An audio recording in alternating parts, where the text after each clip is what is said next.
I'm Theo. And I'm Juliet. And this is Apologies Accepted. We offer an entertaining look at some of the big issues in history by examining public apologies of the famous and infamous. We're looking at politicians, serial killers, actors, and you. Send us a public apology you would like to make, and we'll read it on the air and give you a chance to redeem yourself or just get some guilt off your shoulders. We're here for you. Once a week, maybe more if you're really, really sorry.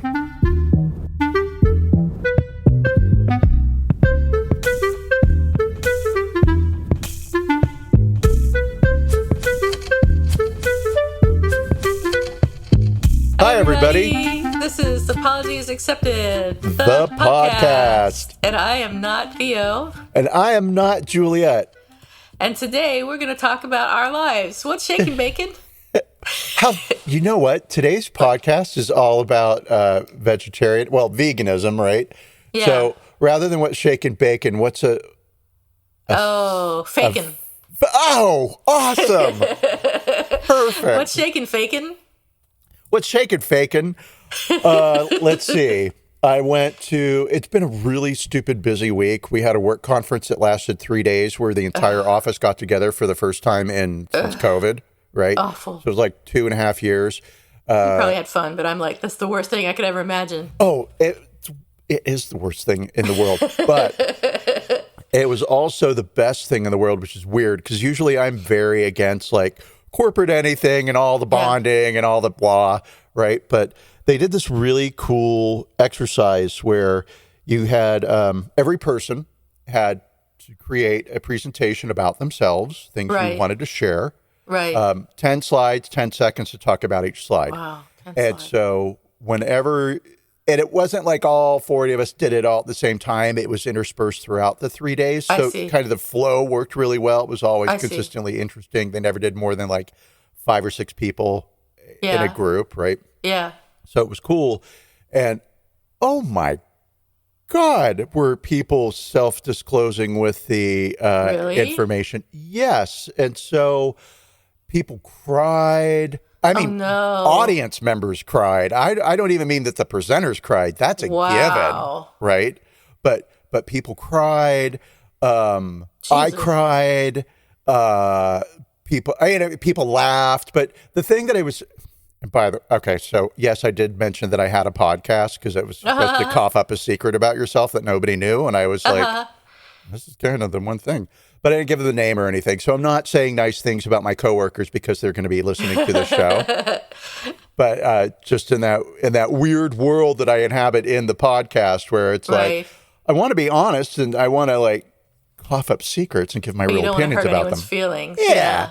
But, okay. So one of the slides was a woman who was in the maternity ward and she was holding a very, very, very tiny infant, right? And she was looking at the infant with this gaze that wasn't happy, it wasn't sorrow, it was an intense feeling, right? So the baby had been born stillborn. Oh my God. Right? But they managed to bring the baby back to life, and now the child is 11 years old and perfectly healthy and fine and has never had an issue. Right? Oh my God. But it was that level of disclosure. Oh right? my God. And then I get up there and I'm like, these are my 10 favorite books. These are my 10 favorite movies. These are my 10 favorite songs. I bet people were like, thank God, no more stillborn babies. It was, Jesus, that's so sad and hard and appropriate. Maybe not. Well, but the dictate, the dictum, the edict. The instructions, yes. The commandments had been, be self-disclosing, be open, be authentic. And so, yeah. Did you talk about being gay? Do they all know that you're gay? Well, of course they do. You're James's husband. They know that you're gay. Yeah. Okay, so you can't hide. That's good. No, right. You don't have to hide. That's good. Right. Well, exactly. And so we'll say like that whole part of it about being married to the boss came up a couple of times in conversations with new staff members where it was like, hi, I need to talk to you about this thing. But, before we start, I am married to the boss, so you have to do what I say. Of course. Of Yeah, course, you got to right. set expectations up front. You would anyway, because what I'm going to say is going to be so smart. But so that was work, and that was 3 days. And it was really intense, and it was draining. And we figured out the reason it was draining wasn't so much because work. It was because we were all together, and so on video you have your conversation, and then it's done, right? And so you get these breaks in between work discussions where you can like slouch and exhale, but here you had to mind your body language. Even if you weren't aware that that's what you were doing, you had to mind your body language for like 8 hours a day. Plus you had all of this sensory input coming in. There are other people talking around you. Right, exactly. And so it was a lot of, I like to call it secondary level brain work, but that's not anything official. I made it up to explain. Jesus, am I tired? Then my cousin had a wedding, and I went to the my cousin's son had a wedding. My cousin did not have her own wedding, but I have referred to it as Zenda's wedding since February. And it was beautiful, and it was great, and I was really thrilled to be invited. I was sort of the only the extended family that could go. There was one other family member from Pennsylvania whom I had never met before who went. Yeah, so that was nice. So really it's been a full-on week. Today's my only day off because Monday starts Monday. And yesterday it was all about getting dressed and driving to the wedding and being at the wedding for a bit. I left very early, which was kind of rude, but at the same time, I hate weddings. Yeah. You had a perfect wedding. I like your wedding. Oh no, it was perfect. It was small. The ceremony was beautiful. Short. It was in a gorgeous space, but it was short. Yeah. There wasn't a lot of hysteria. And I remember the wedding photographer coming out and begging for more photos. Really? Yeah. Like, please, I take about 100 photos at a wedding, and you've allowed me to take 2. I liked her. She was nice. Yeah. So you had a great wedding, and then I have friends who did it was like a 3-day wedding in Britain in a castle in like a Harry Potter kind of a setting, right? And that was amazing and crazy, but crazy because of just the level of like, this was the wedding of, it was a mini royal wedding is what it felt like, right? But very tasteful, very nice. And they're not listeners, so they'll never hear this. Oh, hey, so speaking of listeners, just real quick, before we get on to what is shaken bacon for you, I want to give a little shout out to all of our new listeners on Facebook, which is that platform that allows people to listen to podcasts. And I believe that Facebook was like, what are we doing? Because I got an email from Facebook notifying us that starting on June 3rd, Facebook is no longer going to post podcasts on the platform. Oh. So we went from 6 little followers in our private little podcast world up to 329 followers in the matter of just a few days, which was awesome. It is awesome. But now we're not going to be posting podcasts to Facebook, not because we don't want to, but because Facebook, it's just not, there's not enough of a market yield there for them. I didn't even know you could post podcasts on Facebook. I thought these were just followers. Facebook followers. Either. I did not know that you could do that, but you can't. Well, you could up until June 3rd. Yeah. And so once again, Facebook is evil to us. Well, maybe they'll follow us on Apple Podcasts or Spotify or wherever else you can follow people. I don't know how it works. I only own a podcast. But see, you have me, so you don't have to know these little things. To know. Yeah. Exactly. I will do it for you. But I love our Facebook audience, which is weird to me because I don't care for Facebook. But wow, am I surprised. And I'm going to say that we were called the best kept secret in podcasting. What? On Facebook. Yeah. Really? By me. I posted that. I love it. I know, but it's like, wow, anybody could say anything on Facebook. It's just the whole. Did anybody else say anything at all? Oh yeah, there was a mini discussion about well, this is the whole thing about Facebook and how I don't understand how it works. Right? I hate Facebook. This is going to sound like I'm making fun of these people, and I am not making fun of them. But one person was like, I followed, but I haven't listened yet. Why are you following? Why are you even talking? What?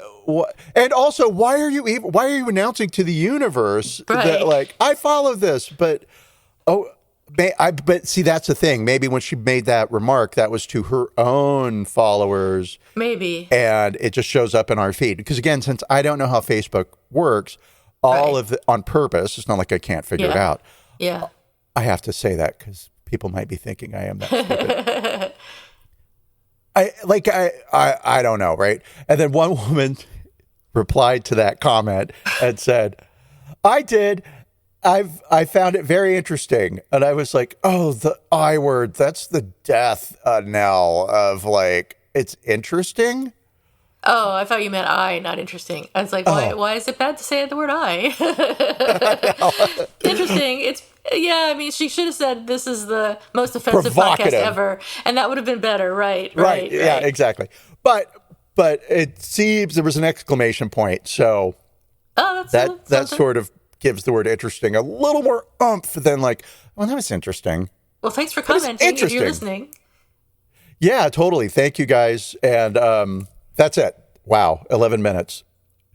That's great. That's a lot. And what about you? What is Shake and Bacon? I went, after the podcast last week, I went to Golden Gate Park to look at the dahlias with my husband.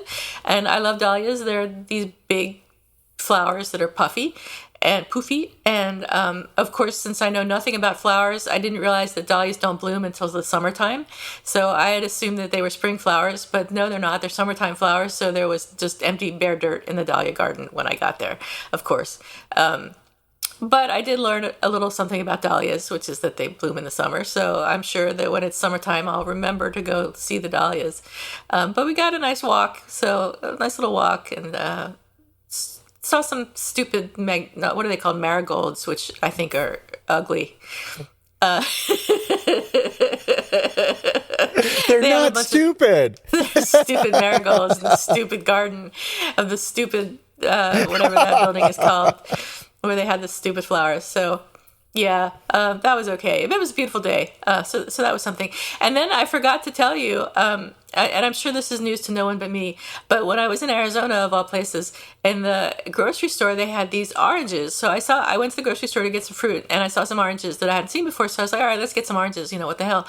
Let's be crazy and get some oranges. And they are the ultimate orange, the absolute platonic ideal of oranges. I think they're called sumo oranges. Oh, Have you had those? Yes. They are so freaking good. Have you had them? I have. James really loves them. They're amazing. They look like little sumo wrestlers. It's so cute. I guess so, yeah. Is that why they call them sumo oranges? That's kind of weird. I mean, let's put it this way. I don't know that's why they call them sumo. I just looked at them. I was like, oh, it looks like a little sumo wrestler. That is so racist. Against sumo? The race of sumo? Anyway, so if you haven't tried sumo oranges, people try sumo oranges. They are just incredible, just amazing. And now I can't find them anywhere in San Francisco. Oh, so no, because they're trendy. Oh, is that why? Oh, yeah. I don't know why they had them in Arizona, of all places, because they don't have, you can barely get oranges, much less sumo oranges. But they had them one time, and then they never had them again. So I don't know what's going on. Me either. That's weird. Somebody should plant more sumo trees. I got nothing, but I'm glad that you love sumo oranges so suddenly and so fiercely that there's now a sumo tree shortage in your world. There is. Oh my God, I can't wait to get my hands on some sumo oranges. But speaking of fruits and vegetables, so this week... nice segue. Thank you. This week we're talking about a couple of brothers who are fruits. Oh my God, you are... May I, right now, everybody stop what you're doing.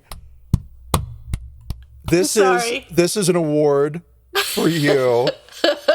That is, I love that. That was the worst thing I've ever said, possibly. That's so great. Well, you know what? I think, okay, so hold on.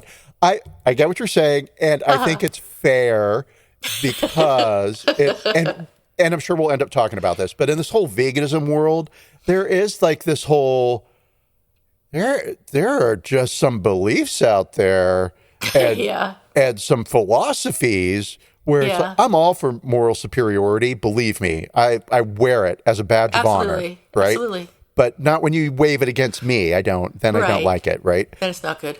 But yeah, they are, not them all, but a little space nutty. Yeah, absolutely. I'm sure we'll talk about that some more, but we will talk about that some more. So, but absolutely. So let's tell people who these people are. So the two people we're talking about, we've already referred to derogatorily for no reason, are David and Stephen Flynn, who are identical twins in Ireland. And the Irish Examiner describes them as having led the plant-based food movement in Ireland for over 20 years. I was like, it's a man. Fuck word. Anyway, they own a lifestyle band. They have a lifestyle band? Awesome. A lifestyle brand based on their cafe and shop called the Happy Pear in Greystones, Ireland, which is beautiful. If you're watching the video, that's a joke.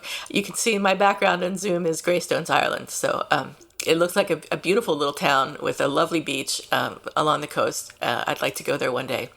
The lifestyle brand started as a produce shop in Greystones and now includes an Instagram account, a coffee roastery, 4 cafes, only one of which reopened after the pandemic, a farm, a sourdough bakery, several cookbooks with one more coming out this June, Happy Heart and Happy Gut courses online, a food line in supermarkets nationally in Ireland, and, of course, the most important thing, a podcast. Yes, the most important thing. Absolutely. Their Instagram account has 550,000 followers, and an average post attracts 10,000 likes and hundreds of comments. And they say, we wanted to start a business that we really believed in, where we could work to make a better world by setting up a place that brings people together to celebrate good, healthy, local, organic food, and that really helps nourish all the people involved in it, from people who work there to suppliers, to customers, to the local community and the environment. In essence, we wanted to start up a place that really nourished us and everyone around. So these guys, the Flynn brothers, they're chefs. They were semi-pro rugby players when they were a little bit younger, and they have also been models. But they've given talks at the Royal College of Surgeons in Dublin and at medical conferences in the UK. They're both vegan, so they're in favor of a plant-based diet, and they want Irish people to turn away from processed foods. David said, processed food is designed to hijack your mammal brain. Our prehistoric ancestors had no access to refined sugar and refined fats. It was all about roots and shoots. So that kind of tells you who they are. I think they're kind of, maybe in their youth, they were very much bros. I think they grew up together. They spent all their time together. They didn't really spend any time apart until they were 16 or so. And then at some point, I think in their late teens, early 20s, they decided to travel the world. So they went off in separate directions for the first time, and somehow at the same time, like on the same day, decided to become vegan, and without communicating with each other. In different parts of the world. And, yeah. And their mother's the one who sort of forced them to go to different colleges because she was afraid there was too much of a codependent relationship building between them, and they wouldn't be able to function in the real world without each other around, right? It was too much twin.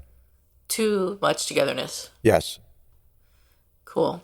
So so they were doing their modeling thing and playing rugby and doing all that kind of stuff, and then they decided to become vegan. So I don't know where they were. I think one of them was in South Africa and the other was in Colorado or something, being a ski instructor when they decided to do this.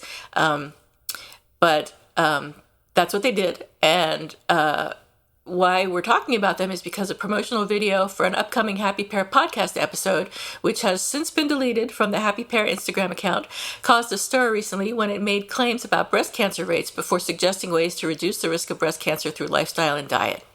In the video, they claimed that some of the main risk factors for cancer included high levels of saturated fats, dairy products, and animal products in the diet. And they said, and I'm quoting now, here's 5 things to reduce your risk. They say 5 things, but they actually list 7, which is funny. Aim for a healthy body weight. Eat mostly whole food, plant-based. Aim for 8 to 13 fruit and veg portions per day. Reduce alcohol consumption. Avoid smoking and move regularly. Eat mushrooms. Reduces your risk of breast cancer. Eat soy products 2 to 3 times per day. So this video, which promoted a podcast episode with a guy named Dr. Neetu Bajikal, sorry I pronounced your name probably wrong, was sharply criticized by many on social media for containing incorrect information about the risk of breast cancer. Dublin-based cancer researcher Dr. David Robert Grimes tweeted, "Diet and cancer is complicated and modifiable risk from diet is less than you might think. Not helpful when wellness influencers like Happy Pear implicitly blame breast cancer on diet, needlessly shames patients." And Dr. Liz O'Riordan, who's a surgeon specializing in breast cancer, also responded saying, "Don't believe everything you see. This video by the Happy Pear says that mushrooms reduce your risk of getting breast cancer. This is not true." Right. Yep. And it's not true. That whole thing of magical thinking, right? I love this thing that I'm doing, and it's got to have, not only is it good for me, but it's got to have even more goodness in it for everybody else, and blah, blah, blah. And quackery follows very quickly upon those heels. Absolutely. Heels of thought? Heels of thought, treading down the road of ideas. Those high heels of thought. Oh, I love it. You're on fire today.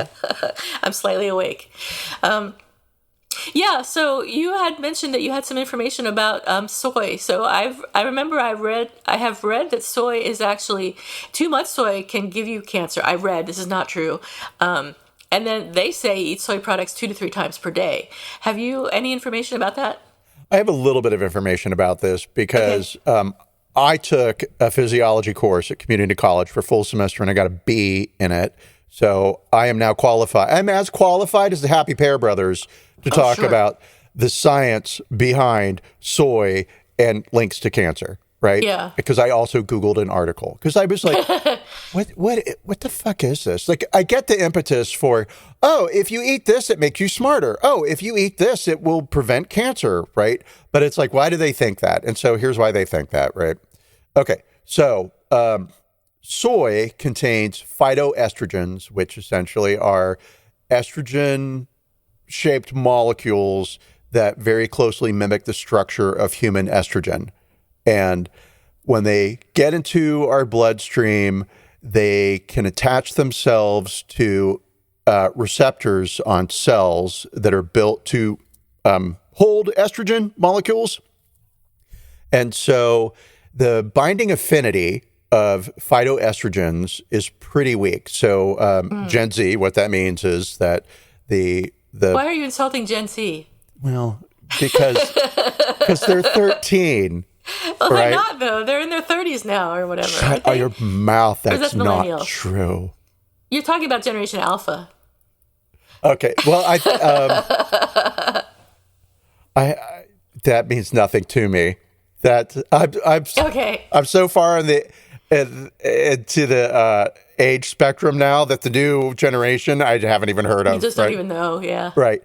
But so basically the plant estrogen, the plant version of estrogen is a little weaker, it's a lot weaker actually, than the human version. But it will still bind to our cells. And when it binds to a receptor in a cell, it does one of two things, right? It either signals to the cell that there's too much estrogen available in the tissue, and then that cell sends out chemical signals that modulate the amount of estrogen the body is producing, right? Oh, there's too much. Or it has a pro-estrogenic effect, which means that it increases the level of estrogen that the body produces. Like, oh, okay, there's sort of not enough. Essentially, in real broad stroke terms, that's kind of what's going on. And so the idea behind breast cancer and soy is that if you have enough soy, then you're getting it into your breast tissue and creating signals to the body that will help the body reduce the opportunities of producing carcinogenic cells, right? Or tumors or whatever, right? So I'm just going to say, like, that's a real quick walkthrough of it. And I listened to this podcast, like this whole thing with veganism. I was like, oh, great, there's going to be so many podcasts I can listen to. And there were. And they annoyed the hell out of me, each and every one of them. Right? It was awful. It was painful to 10 minutes of, the morals around eating animals. And oh my gosh, you don't have to do this thing. Oh, the spirituality around not eating animals. La, la, la, la, la. Okay, I get all that. Cool, right?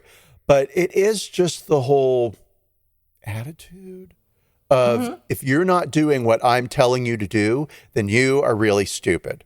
And I'm going to cough up some proof about how this type of nutritional plan will save your life, right? And save the planet and blah, blah, blah. Hate it. But so this is a quote from a podcast, right? And this is a guy who has a doctorate, but I did not look to see if it was an MD or a PhD. But I am going to imagine that it's a PhD. Soy operates in an anti-estrogenic pathway in breast tissue, meaning it decreases the amount of estrogen that the breast tissue is absorbing.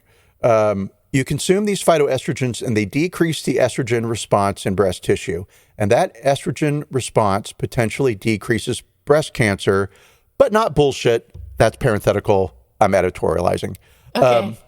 Yeah, so that's why this link between plants and cancer, right? The idea is, the plants, they've got these chemicals in them that attach to our cells and send signals to our body that help reduce the risk of producing cancer. Okay. Again, it's true. Kind of bullshit. And the other factoid in all of this research and all this Googling that I did, I uncovered something that, of course, soy is a very common food in Asia, and readily available in the States.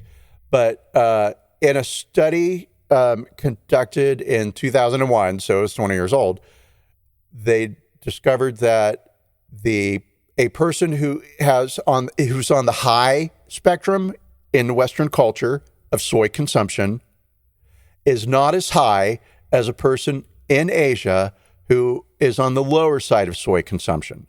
Basically, we don't consume as much soy as they do in Asia, right?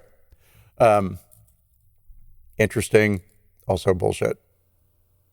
Okay, yeah. Cool. So good to know. That was that. Well, I mean, good to know. It's.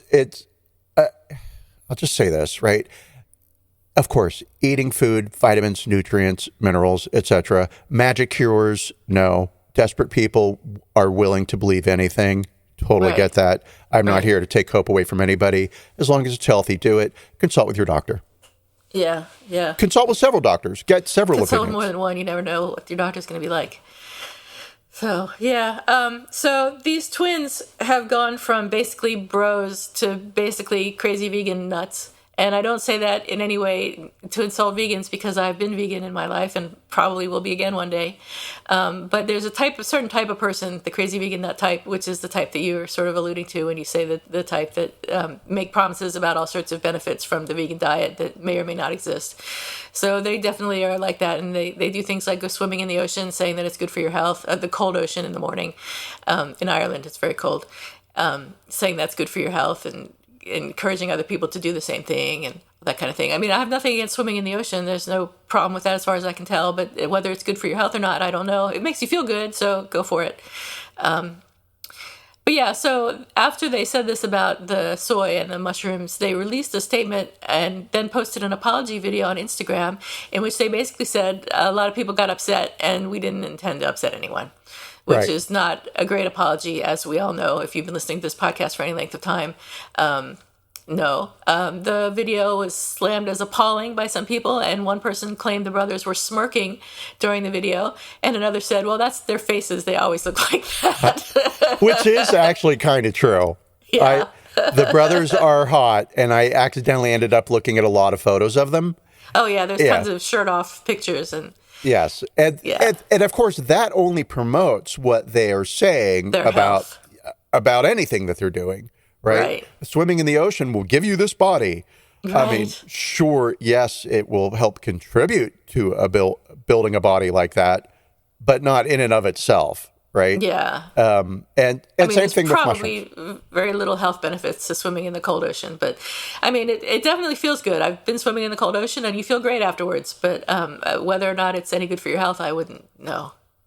Me either. I don't care. And I will also say this. It's the thing I always say. It annoys James because he'll say like, oh, this product that he saw on TV, right, does this thing. And then I'll say, if it really did that thing, they'd be selling it over the counter at the 7-Eleven. Right. Right. It'd be if it everywhere. really did that thing, it'd be prescription. Oh, So. good point. Yes. If the ocean would have a big barbed wire fence all around That's it, and right. pharmaceutical You'd have to pay companies would be. $500 Right. copay to get there. That's how we So. know shit doesn't work. That's how we know. So the dude who said that's just their faces, or the woman who said that's just their faces, said, I've met them, and what I will say is they genuinely believe in plant-based whole food diets and community. That is their passion. I don't see them as just brand-led. I think they would have hated causing any hurt.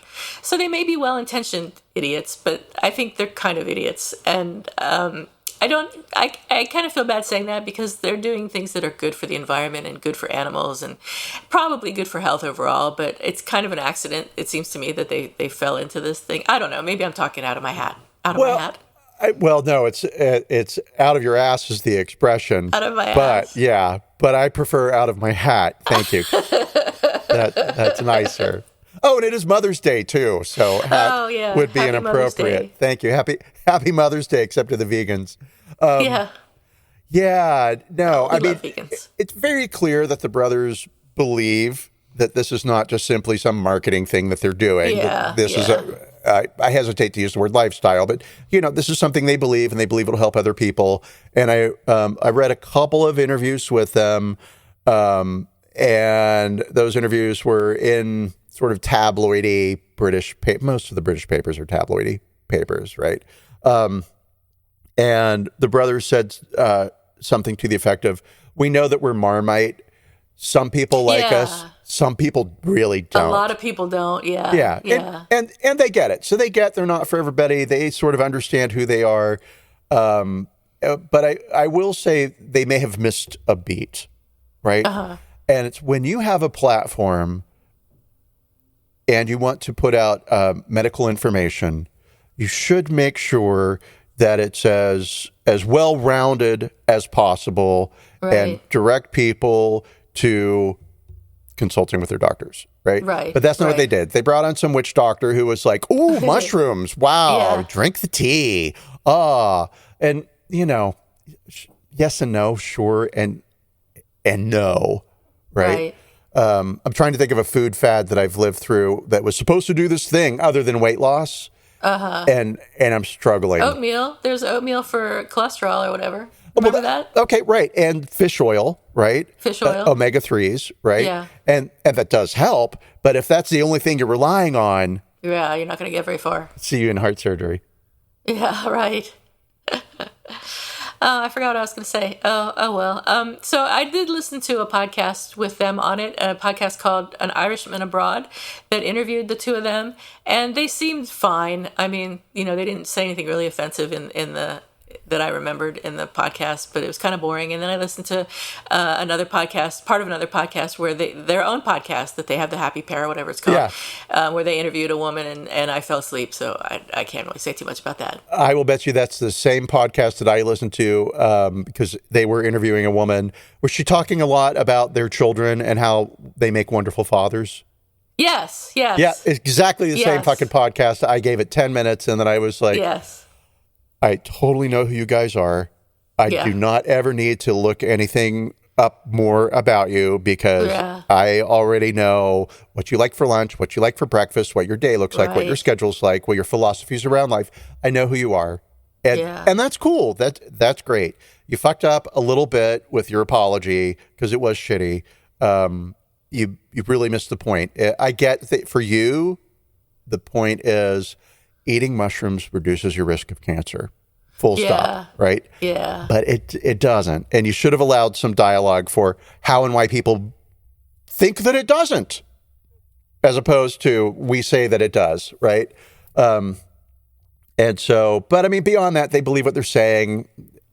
They seem perfectly nice, right? I think is probably true. Right. And so are they awful? No, right? But it's interesting. Are they careless? Yes. Yes, I think that's a great way to put it. And it's very clear that Irish people don't know how to offer good apologies, because this is our second one in a month. Penny Shields. That's right. So speaking of apologies, the statement they made said, "The Happy Pear acknowledges that some of the content in a recent post on Instagram and Facebook promoting an upcoming podcast with Dr. Neetu Bajikal, consultant obstetrician and gynecologist from London, UK, has caused offense, as a few of the statements were not qualified appropriately. We sincerely apologize for any offense caused. It is never our intention to mislead or to misinform. The Happy Pear partners with many highly qualified and experienced medical practitioners, and we always defer to their professional expertise and opinions.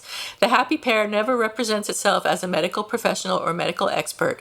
Our main purpose serves to highlight some of the health and lifestyle benefits of plant-based eating.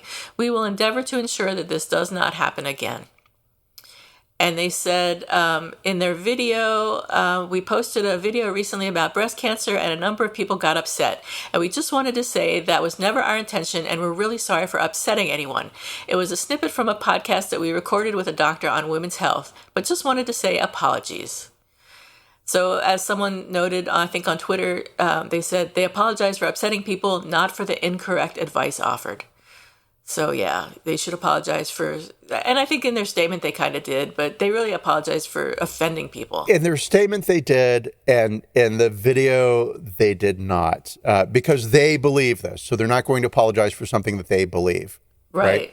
And so I get that, but at the same time, it is a little dangerous to be pushing quackery. Yeah, you shouldn't be. If you're not a doctor, even if you are a doctor, you probably shouldn't be giving advice over the internet. Right. I mean, yeah, it's just, in science, you have to prove shit. And you've got to have studies, and it has to be peer reviewed, right?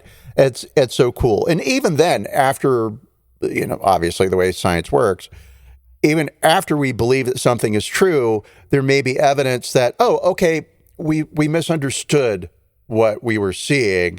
What we believed was true isn't true in the way we believed it. It's true in this other way, right? Science can and does shift. But it's always fact-based, led by evidence. And there's just not enough evidence around these types of claims to support making these types of claims without offering the counterpoint. Right. So, but, again, we are America's heroes. They need to call us the next time they want to have a medical professional on. Yes, definitely. And, there are plenty of medical professionals out there who are complete and utter quacks. Like tons. Dr. Oz and all the rest of them. Yeah.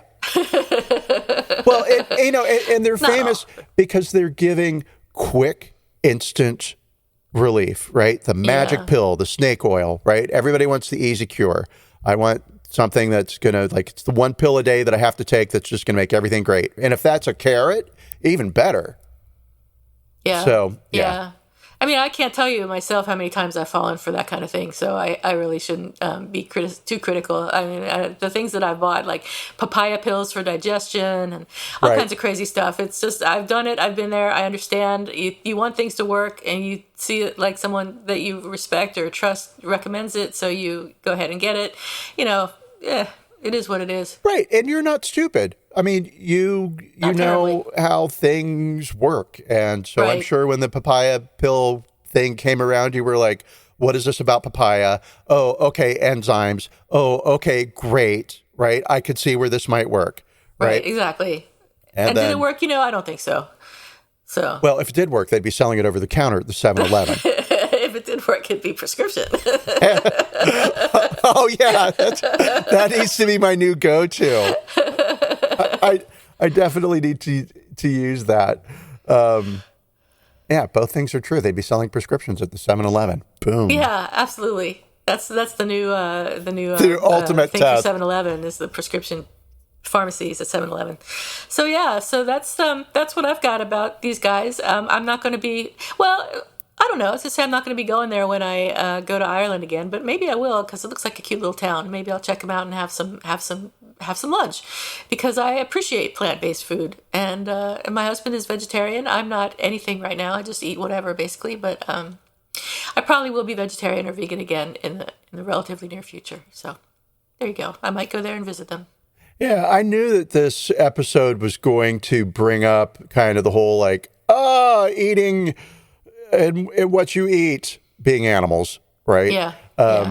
And I am going to work myself in a position where I have to now start defending meat eating because, hi. And yeah, I'll say vegetarianism does make a lot of sense. I think reducing meat consumption and increasing plant consumption for me would be achievable. Yeah. Right. But I don't have a moral ground that I'm standing on for eating meat other than given a chance, a chicken would totally devour you. A chicken probably would. Chickens are mean. Yes. And a cow. Cows aren't mean. Cows are sweet.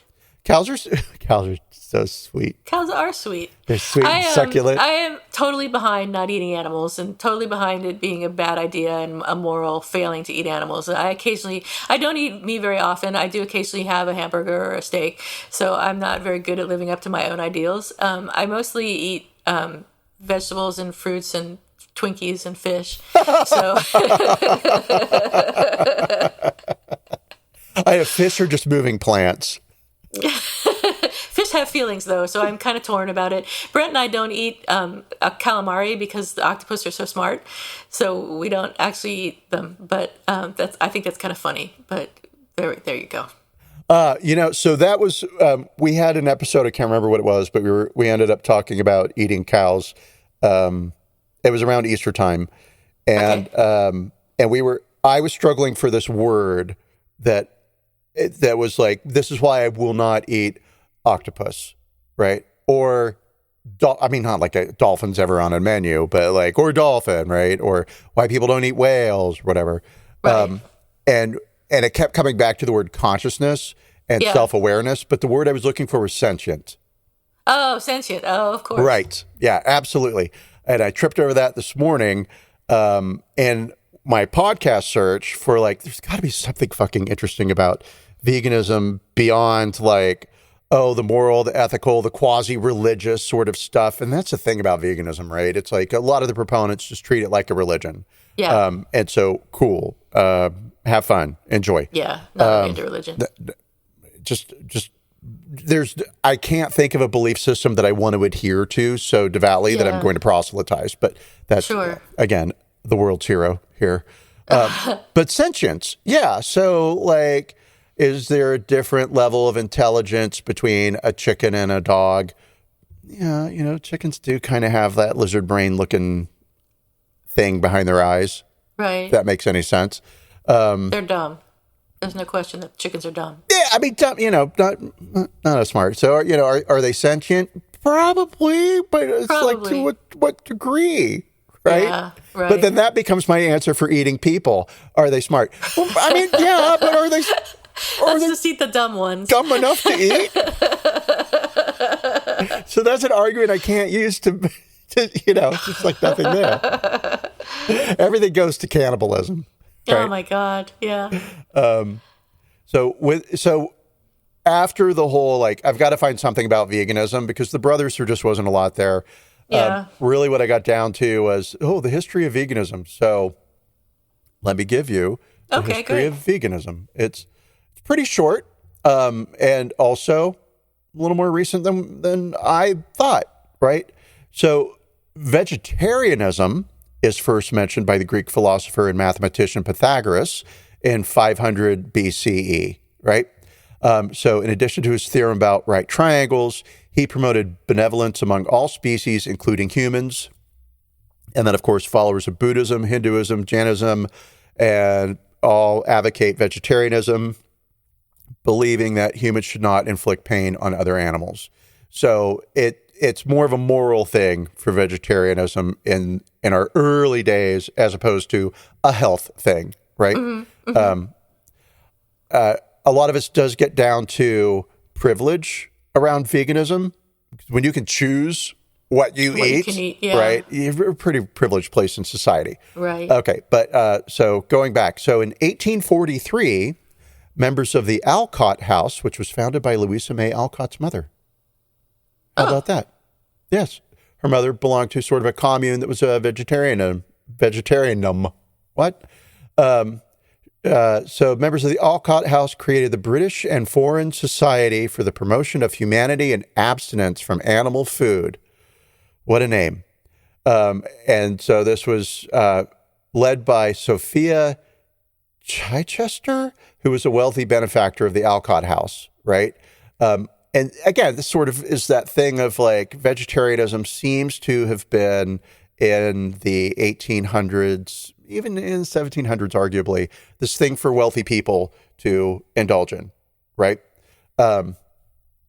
Let's see. Okay, so the Alcott House helped establish the UK Vegetarian Society, which held its first meeting in 1847. Mm-hmm. All right, cool. The Medical Times and Gazette in London reported in 1884, there are two kinds of vegetarians, one in extreme form, the members of which eat no animal products whatsoever, and a less extreme sect who do not object to eggs, milk, or fish. The Vegetarian Society belongs to the later, more moderate version, right? Okay, cool. So even in 1884, outsiders were noticing that within the vegetarian community, there was this divide between vegetarians and this other extreme version of vegetarianism, right? Didn't want anything to do with animal products. The meatless lifestyle never really caught fire in the West, although it would pop up during health crazes and religious revivals. And again, it's this idea of like what we eat sort of gets tied into spirituality, religion, right? Moral and ethics. And it's an understandable connection. The Ephrata cloister, a strict religious sect founded in 1732 in Pennsylvania, advocated vegetarianism as well as celibacy, which makes sense because it was a cloister.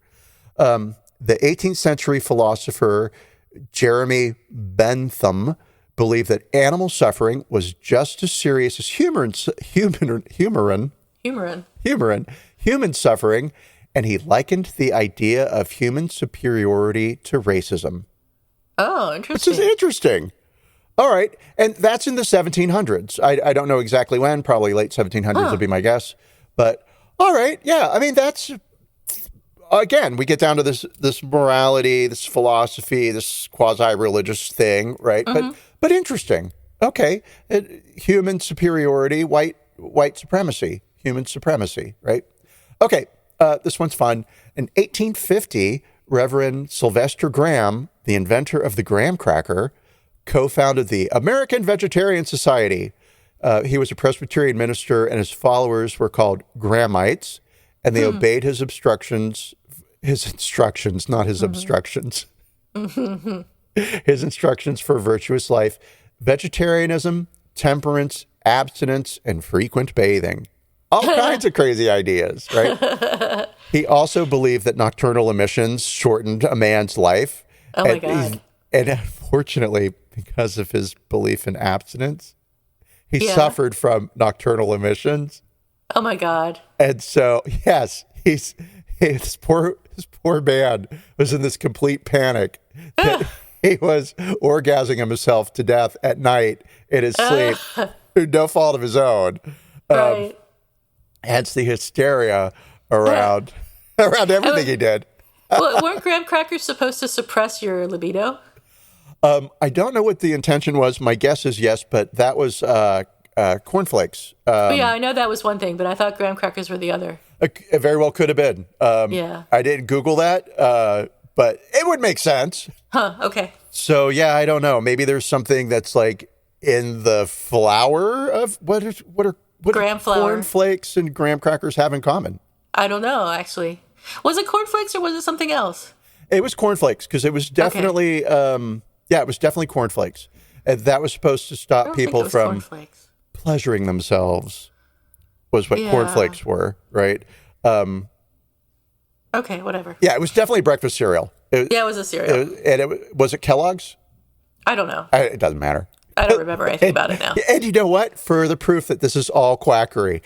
It's all quackery. None of it works. It's all bullshit. So, all right. Yeah. Okay. So we have the British Foreign Society for the Promotion of Human Abstinence and Animal Food, which then helped establish the UK Vegetarian Society, right? And so a direct outshoot of the Vegetarian Society. So we're in the UK, and the only thing is the Vegetarian Society, right? If you want to live a plant-based life, this is like the main hub of the idea of vegetarianism. And in November of 1944, a British woodworker named Donald Watson announced that because vegetarians ate dairy and eggs, he was going to create a new term called vegan to describe people who did not. So again, you had this divide within the vegetarian world of like, okay, well, you're not eating animals, but you're still not being kind enough to them because you're taking their babies, right? Yeah. Around the same time, tuberculosis had been found in over 40% of Britain's dairy cows. Eesh. And Watson used this to his advantage, claiming that it provided the vegan lifestyle protection from tainted food. Oh, I see. 3 months after coining the term, he issued a formal explanation of the way the word should be pronounced. Vegan, not vegan, he wrote. And the guy who did GIFs should have actually done the same thing. Hi. Yeah. Definitely GIFs. So he wrote that. It's only GIFs. Only. So he wrote that in the Vegan Society newsletter, which had 25 subscribers. And by the time he died... That's even less than we have listeners. It's much less than we have listeners. But Fewer. By the time... Oh, yeah. Sorry, you're allowed to speak to me in shorthand. I get it. All right, so let's see. So he had 25 subscribers. By the time Watson died at the age of 95 in 2005... Wow. Yes. There were 250,000 self-identifying vegans in Britain and 2 million in the U.S. That's it? I would have thought there would be more. Well, self-identifying, so I think some people are just they had to fill out a vegan. form or something. Yeah. I don't want to eat animals, so I am a vegan, but I'm not going to announce it to people because I don't want them to think I'm a jerk. Okay, and so the word, where does the word vegan come from? So in August of 1944, several members of the Vegetarian Society asked that a section of the newsletter be devoted to non-dairy vegetarianism. Why won't you give us this, right? You guys, please just let us have a little section where we can talk about even better ways of being a vegetarian, right? And the request was turned down, so Donald Watson, who was the secretary of the Leicester branch, set up a new quarterly newsletter in November of 1944, which was priced 1 tuppence, which is a penny. Right. That's 2 cents. Oh, is it? Uh-huh. You're right. When I hover my thing over, it says penny, and I'm like, all right, that's what it is. But yeah, okay, a tuppence, two pennies. Yes. He called it the Vegan News. The word vegan was invented by Watson and his fiancée, Dorothy Morgan. The word is based on the first 3 letters and the last 2 letters of vegetarian because it marked the beginning and the end of vegetarian. Oh, my God. Right. So here we get into the moral superiority. I love blending words together, right? So he's going to stamp out filthy vegetarians. Those half-assed vegetarians, they don't know how to do anything the right way. Just not committed to the cause. Absolutely. The Vegan News asked its readers if they could think of anything better than vegan to stand for non-dairy vegetarian. And some of the 25 people coughed up Alvega, neo-vegetarian, dairy ban, Vitin, benivore. Jesus Christ, can you imagine? I'm a benivore. Wow, benivore. Yeah, really. Benevolent eater. Sanivores. Okay. A sane eater. Oh, thank you. I was thinking sanitary, and so I was like, all right, I guess so. Sanitary eater. Definitely wash it. And And then beau manger. Oh, I like that one. Yeah, me too. Like if it was called beau manger, I would totally be doing that. Jesus, I'd love to pretend I'm fancy. Okay, so let's see. His first edition attracted 100 letters, which means his 25 followers wrote it 4 times each. Jesus, these people had nothing to do but talk to each other. Well, they weren't eating meat. What else are they going to do? Well, exactly. Let's see. And the new Vegan Society held its first meeting in early November 1944. So the word vegan comes from vegetarian, and the Vegan Society is a direct outgrowth. Let's call it an offshoot because that's kind of a plant-based, right? Of the Vegetarian Society in the UK. So World Vegan Day is held every November 1st to mark the founding of the society, and the month of November is considered by the society to be World Vegan Month. Yay. Yay. Let's see. The newspaper changed its name to The Vegan in 1945, and it published recipes and a vegan trade list of animal-free products such as toothpaste, shoe polish, stationery, and glue. They then came out with vegan cookbooks in 1946 and Aids to a Vegan Diet for Children in 1948. The Vegan Society soon made clear that it rejected the use of animals for any purpose, not only a diet. In 1947, Watson, who was the founder of this vegan organization, wrote, "The vegan renounces it as superstitious that human life depends upon the exploitation of these creatures whose feelings are much the same as our own." From 1948, the vegan's front page read, "Advocating living without exploitation." And in 1951, the society published its definition of veganism as the doctrine that man should live without exploiting animals. In 1956, its vice president, Leslie Cross, founded the Plant Milk Society.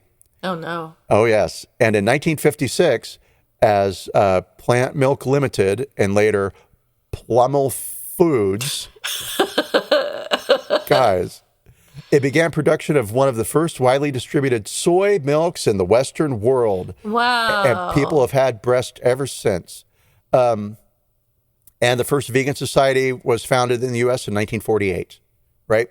And so... Oh, that's really recent. Yeah. I mean, all of it's very recent. Veganism seems to have caught fire in 2010. So there were always vegans since 1940 something, right?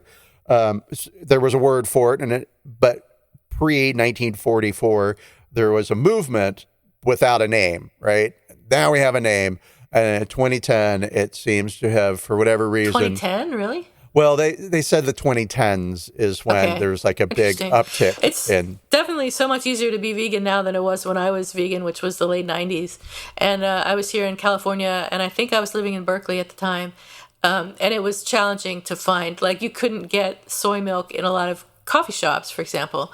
And it was only because I was in Berkeley, I think, that I could find it anywhere for the most part. But you had to go to special like food stores and stuff to get soy milk. And then Silk came out whenever that was in the 2000s at some point, and it became very popular.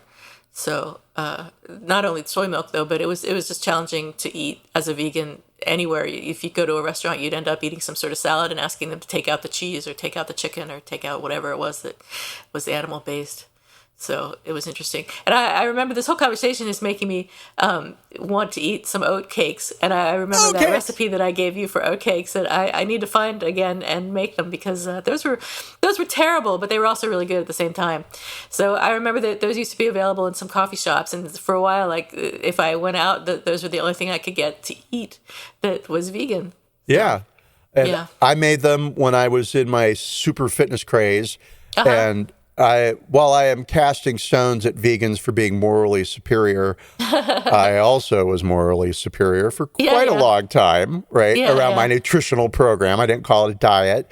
And I ate the same thing basically pretty much at the same time every day for 3 years, not from any sort of like mental health issues. Yeah. Right. But more like I was working out and I wanted to look good, and this was the program I was on and it was working. So I just stuck with it.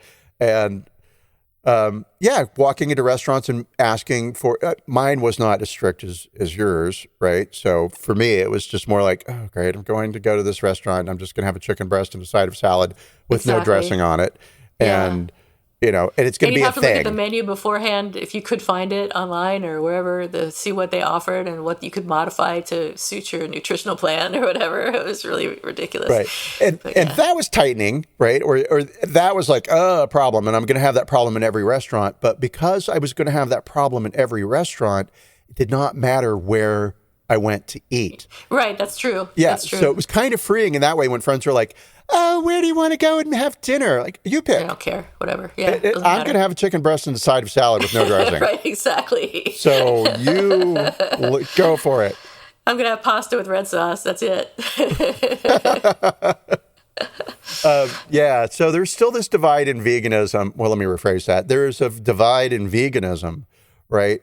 Where it's like, how much exploitation of animals are you minimizing? And so now there's farms that people are getting their food from because, and I did not investigate this, right? It was just a claim made on a vegan podcast, and I believed it. But like farming techniques and fertilizer, which is coming from animals sometimes, right? And obviously these are people who are not eating at factory farms. They are eating organic, blah, blah, blah. But again, all of this just gets to that point of you come from a privileged place in society when you can choose organic, when you can, it's not even afford organic, which is also another matter, right? But it's just when you've got the choice. I'm only going to eat from this organic farm that delivers to my home. And you should all be doing the same, right? Okay, well, everybody needs to make $250,000 a year, just like you, to afford having the special fancy food brought to our house. So yeah, and I hear you. Yep. Not everyone can do things, even if they are good for your health or good for the environment or good for animals. Right. And they shouldn't be judged harshly because they can't. Because you got to do what you got to do to get by. Exactly. And so I think what we've learned from this is that soy causes veganism. It grew out of veganism, and it's converting people to veganism. So, and mushrooms are grown in shit, so you should never eat them. I agreed, but I also don't like the taste of mushrooms. So, whoa. All right. Well, I guess that's it. It's not. We haven't rated them. One more thing. We have Who's Sorry Now and or Apologies Expected. Oh, but we haven't rated our apology. Oh, we haven't rated our apology. So I give it a 2. I'm going to give the first one like a real good solid 5 because I like the acknowledgement that that something had happened and they were going to take steps to ensure that that thing never happens again, right? Oh, that's true. That was important, yes. Yeah. And then the second one, I agree that their faces pretty much always look like that. So allow some points for that. Extra points for hotness. So they're getting a 12 for me for being hot and shirtless all the time. No. That one, that's a big 0. They're making that statement to assure their believers, right? Well, one, they upset some people and that's not who they are. Totally get that, right? But the other thing is like, if you did believe us when we said that thing happened, please know that we do believe it. So therefore, keep eating your mushrooms to keep cancer at bay. It's okay because we believed it at the time. Right, exactly. And still believe it, yeah. And still probably believe it. Yeah, and so may they live forever. I don't know if that's the beginning of an expression or not, and never have any medical challenges. But I guarantee you that if one of them comes down with something, they will not be eating mushrooms to cure it. They will be taking Western medication. They'll be at the hospital. Yeah, exactly. Yeah, First in line. So we give their apologies as a whole, what? Well, they're hot, so they're getting lots of points for hotness. You gave them a 2. I gave them a 5. So it's 7, so 3.5. But then their first apology was better. And so I guess you're going to settle it here around a 4.5 to a 5? All right. Well, I mean, I'm going to take away their hotness point because I'm not interested in men anymore, except for my husband. So, Oh, me either. Yeah. Oh, yeah. Oh, those ugly hot brothers, so ugly. Hate them. I didn't even notice that they were attractive. Me either. They're gross. I'm not sure that they are attractive, actually. I can't tell you.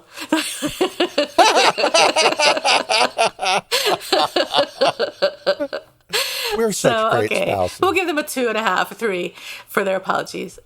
So do you have an apology expected or a who's sorry now? Yeah, I do. I have a who's sorry now, and it's me. Okay. Are you sorry now? Yeah.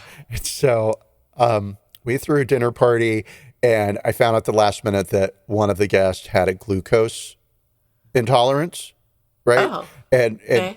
And she was very clear that, like, this isn't the fad thing. I actually have been diagnosed with celiac disease, and I cannot eat gluten at all. And I apologize for... Oh, you said glucose. You meant gluten. Oh, I meant gluten. Did I say glucose? This is the reason why no one should ever take medical advice from me. They both start with a G, and they're kind of medical terms, so it's the same thing. One leads to the other. Ha, ha, ha. Maybe. No, it doesn't. But I don't think so. I'll say that it does. So somebody came over to your house and they didn't tell you in advance that they had gluten? I want to argue the molecular structure of gluten and glucose with you. No, they did tell me, but they told me like the day of, right? Jesus Christ. Which was fine, right? Because she was like, I'll bring my own dinner. I just don't want you to be insulted or upset or whatever, right? Okay. She's like, I know I'm a pain in the ass. And it was like, you're totally not a pain in the ass. You're absolutely lovely. And I'd gone and made like a dessert, right? Which, whatever it was, of course it had, it was like all gluten. Yeah. Gluten with frosting. And so I went to, and I made it a fun adventure. I went to a witch store that has a bakery in the back that's run by a feminist vegan who sells donuts and cupcakes and things like that, right? And that are gluten-free? Well, so that was the problem. Oh. I bought vegan cupcakes. Oh, no. Thinking that meant they didn't have gluten. Oh. Right? Because in my head, it meant, witch store? And she's a feminist. She's got a bakery in the corner. And the cupcakes are like $10 each. But I'm going to support like an independent, female-owned startup business. Sure. Cool. That's nice. Here you go. I know. I'd go there. I'm awesome. And it was called something, it wasn't called Vinegar Hill, but whatever it was like a ripoff of Vinegar Hill. Okay. And so, which I think is some feminist thing. I don't know anything about Vinegar Hill. Maybe that was the name of it, and then it's something Hill. I can't Google it now, but all right, cool. So anyway, whatever. Yeah, so I had in my head that vegan meant only good, all the bad. There would be no gluten in vegan anything, right? So it wasn't intentional. I wasn't like, oh, fuck you, party guest. Here's a vegan cupcake. But I gave her a vegan cupcake. Yeah, and she was fine. Did she eat it? Yeah. And she was fine? Yeah. Yeah. Weird. Well, I mean, that's good. It may have been gluten-free, right? If you have celiac disease, you're not going to necessarily die if you eat gluten. I mean, it depends on how serious it is. Right. And so my who's sorry now is to my dinner guest. When I inadvertently and accidentally just got so caught up in the excitement of the cool thing I was doing. I want to go to that store. I want to take you to that store. I would love it. It was fun. And yeah, it was probably, and it was filled with vegans, I'm sure. But I went to a witch store here in San Francisco not long ago, and I don't know why I went. But the witches made you. The witches made me go. And the people there were just so nice. I mean, they were so friendly. And they gave me this stuff that's like an incense that's called Archangel, which I think you can find in a bunch of different places. But it's my good luck incense. So whenever I'm having a bad day, like I'll take some incense out and burn it. And it makes my day a little bit better. So anyway, that's nice. Yeah. Yeah, I love that. Witches are great. And official followers of our show. We had two witches who liked our podcast on Really? witches. Yeah, on Facebook. See, this is Yay. the thing about Facebook. It's like, oh, wow, you can find out a lot about people, and that's cool and interesting and great. So, I guess it's useful. so yeah, we our show was not offensive to witches, which of course was Awesome. not designed. Don't want to offend be. any witches. We don't I mean, offend just in anybody general. other than I don't- right-wing well, I'll neo-Nazi offend some Republicans. people. But we don't So I want have to. an apology expected. Go. And it is not related to our story or witches or anything. It's just completely unrelated. Someday I'll get myself together enough to get related apologies expected. But this one is about Disney severing ties with Fred Savage because there were multiple complaints of misconduct in his role as executive producer and director on the ABC comedy series The Wonder Years. Who knew The Wonder Years was a reboot? There was a reboot of The Wonder Years. Well, there is one.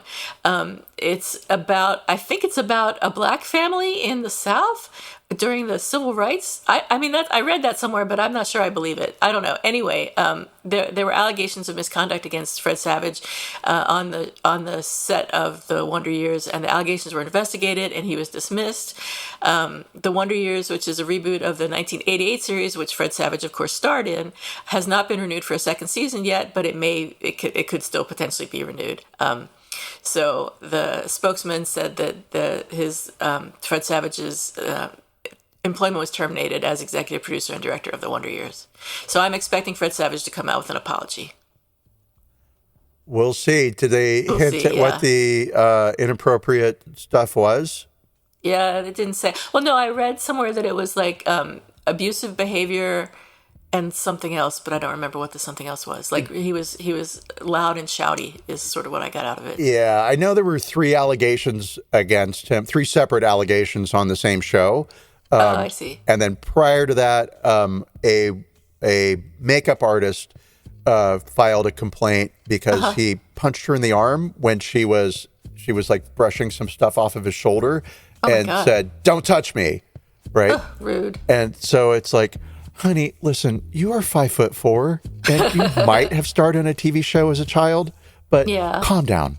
Yeah. Calm down. Don't I don't touch care how me. much money you have. Calm down. Gotcha. All right. So I think that's it. I will know that's it. All right, everybody. Have some soy milk and an oat cake and enjoy your week. And we'll see you back next week. Be kind to animals. Have a lovely week. Bye. Bye.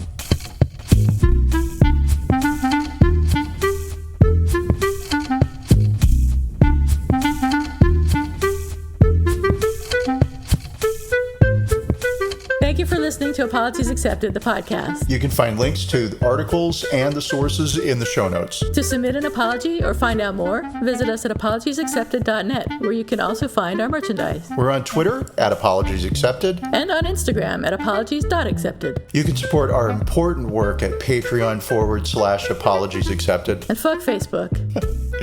Bye. Bye.